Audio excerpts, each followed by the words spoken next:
They're good for the ground. I just want to see trees growing all over town. So let's plant some trees today. I talked briefly before we wrap up, just 5 minutes on selling your products, because selling is half the work, and it's something that we half stumbled across, half planned well, and have come up with a fantastic solution for that. From the very beginning here, we moved to a new place. I kind of let my partner Johanna decide where we would end up living, because I didn't have much attachment to the country, but she had her friend network near Stockholm, and I didn't want to deprive her of that. But we ended up quite far away in the middle of sort of between Oslo and Stockholm. And so we didn't know anyone at all. So we decided to really open up the farm, but on our terms. We would have several open days a year. And we would spend all day showing people around, telling them, sharing knowledge, getting old ladies crawling around in the pasture, looking at cow manure, looking at bugs and, you know, things they'd never done in their life before. Giving them food, collecting their emails. You know, we wanted to sell direct to customers, because that's the way that food security works. That's the way that being a beneficial part and contributor to your community works. You know, we're all looking for that meaning in our life, and farming gives us so much rich opportunity to contribute and be of benefit, to live in tune with the natural cycles and rhythms, to, you know, have people looking out for you because they understand that this is a hard occupation, etc. So it really roots you in a place. So we really wanted to invite people in, but not have it open that people can come whenever they want. We wanted it on our terms, because we're probably busier than they are because we're farming, you know. But bringing people on to build up connections and build up email lists and connections to other producers was so important in the first year. And so we did a lot of work with that and built up pre-sales and subscriptions. So I guess most listeners are familiar with CSA subscriptions. People pay up front and get their vegetable box each week. There were only 5 in Sweden when I arrived here. And so it's very new. Like, all of this stuff was new. We were the first people doing eggmobiles and pasture poultry here. We did some other CSA style things too. We pre-sold all our eggs for 3 months at a time. It's like, hey, we got the best eggs. You can only buy a tray of 30 because we can't be bothered to pack it smaller. And you can only buy for 3 months at a time because we can't be bothered to do the invoices either. So everything's 3 months basis.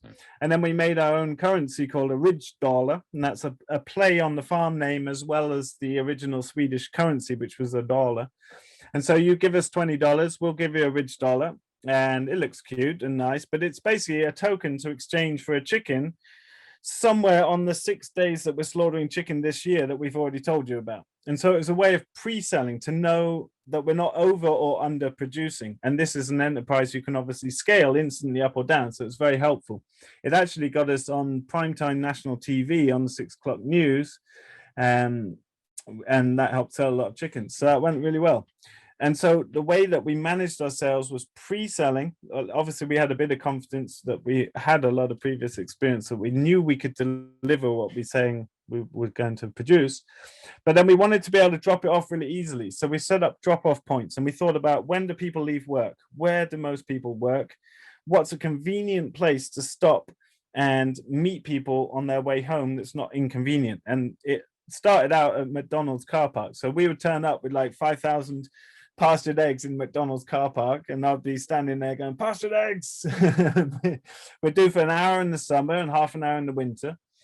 And we tried to get other producers to join us, but it was too kind of weird for them. Sweden is very conservative, very, very conservative. And so I think it was too far out their comfort zone. And so we just kept doing that for the first couple of years. And then Rico Ring came along. And I really want to tell you about this because it's the most effective sales model I've ever seen. This is Thomas Snellman's movement out of Finland. And there's now 600-700 Ricos all over Scandinavia moving a massive amount of money. This is basically a pre-sold farmers market that works via Facebook. We set up 4 of them that are our sales points, and because we set them up, we just made them at the same time and place that our drop-off points already worked, and then all these other people came and brought their customers to us. And just for reference, this is in a town of 70,000 people. That's the majority of the people, that's the majority of our marketplace. You know, we're in a very rural setting. There is 1 in 5 people in that town has consciously gone and joined this Facebook group. So they're getting 1 in 5 people in this town are getting exposed to our products on a weekly basis. We treat it, this is the fact that it's a pre-sold farmers market gets you around trading regulations, and anyone that's got a big car park's often likely to help you because they get footfall, people having coffee, etc. So it's good for them too.